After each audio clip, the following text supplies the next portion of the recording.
पूरी दुनिया इस वक्त हालत जंग में है और दुनिया की इकोनॉमी का जो है वो बेड़ा गर्क हुआ हुआ है।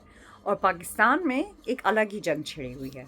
पाकिस्तान में ये मुद्दा ज़ेर बहस है सोशल मीडिया पे कि मायरा ख़ान को फ़िल्मों में एज ए हीरोइन काम करना चाहिए या नहीं।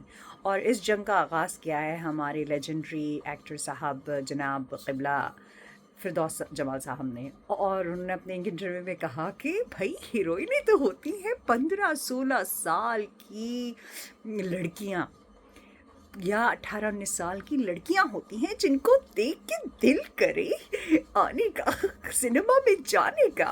अब ये क्या 40 साल की औरत, एक मेच्योर औरत को आपने हीरोइन बना दिया है साहब, उसको देखने कौन जाएगा भला? सही बात है, कौन देखेगा एक बुढ़ी को भला? बताओ ज़रा। तो उस पर तमकिनत साहबा ने स्टैंड लिया। उन्होंने कहा कि ये क्या कह रहे हैं आप। तो उन्होंने बहुत ज़्यादा नाजेब अल्फाज इस्तेमाल किए और जनाब उनको ले जा के मिला दिया एप्स्टीन फाइल्स से।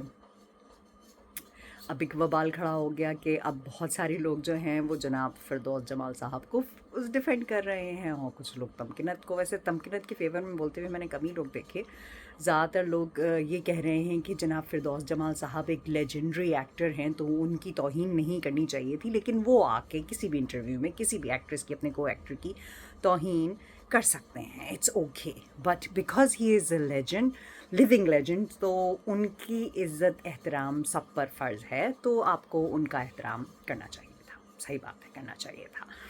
तो मैं वैसे मेरा पॉइंट ये था ये कहने का कि अगर मैं मान लूँ उनकी बात कि हाँ भाई फ़िल्मों में हीरोइनें जो होनी चाहिए वो 15-16 साल की नाजुक छेल छबीली सी चुलबुली सी लड़कियां होनी चाहिए, तो मैं पिक्चर करती हूँ कि चलो 15-16 साल की वो जो बच्ची है आयना, अब वो अगर फिल्म में आए हीरोइन, और फिर जाहिर है वैसे तो पाकिस्तान में इतनी वॉल्यूम फिल्में बनती नहीं हैं, लेकिन फिर भी कुछ तो इंटिमिडेटिंग सीन होते हैं, नैनो से नैन तो लड़ाए ही जाते हैं।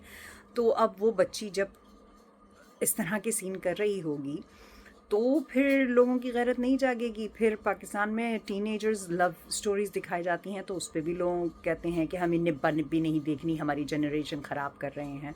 और ये जो साहब हैं हमारे लेजेंड, इन्होंने एक इंटरव्यू में ये भी कहा था कि ये क्योंकि पठान घराने से ताल्लुक़ रखते हैं तो ये बिल्कुल इस बात को पसंद नहीं करते कि इनके ख़ानदान की औरतें जो हैं वो टीवी पे आएँ, फ़िल्मों में आएँ, ड्रामों में आएँ, क्योंकि इनकी गैरत गवारा नहीं करती। लेकिन आप चाहते हैं कि बाकी पाकिस्तानी सोसाइटी के लोग अपनी छोटी छोटी बच्चियों को फिल्म इंडस्ट्री में लाएं।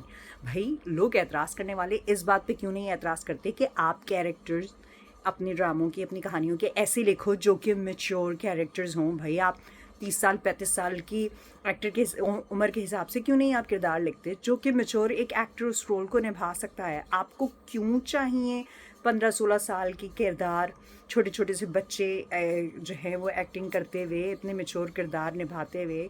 क्यों 18 साल की 19 साल की लड़की को ही जो है वो बस रोमांस करता हुआ आपने दिखाना है? उनका दिमाग ख़राब करना है और जनरेशन का दिमाग ख़राब करना है।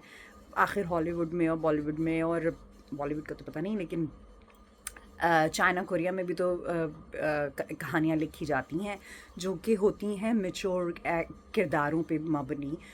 तो जैसे कि हाई पोटेंशियल एक शो है जिसका किरदार केटलिन ने निभाया, जो कि एक 50 साल की औरत है और उसका किरदार भी तकरीबन उसके एज के आसपास ही है, ठीक है ना। फिर कोरिया में भी बहुत सारे जो एक्टर्स हैं वो होती हैं 30-35 साल की, वो भी बल्कि निभा रही होती हैं टीनेजर्स लड़कियों के किरदार, स्टूडेंट्स के किरदार, and they look absolutely fine, किसी को कोई एतराज़ नहीं होता। या फिर उनके किरदार होते हैं उन्हीं के एज के अराउंड 30-35 साल के। तो भाई आप ऐसे किरदार क्यों नहीं लाते? आपको क्यों चाहिए 15-16 साल की बच्चियों वाले किरदार? एंड देन फिर आपको ख्याल नहीं आता कि वो बच्चियाँ, वो छोटे छोटे से बच्चे जो है ऐसे किरदार करें? सीरियसली क्या चाहिए आपको आखिर?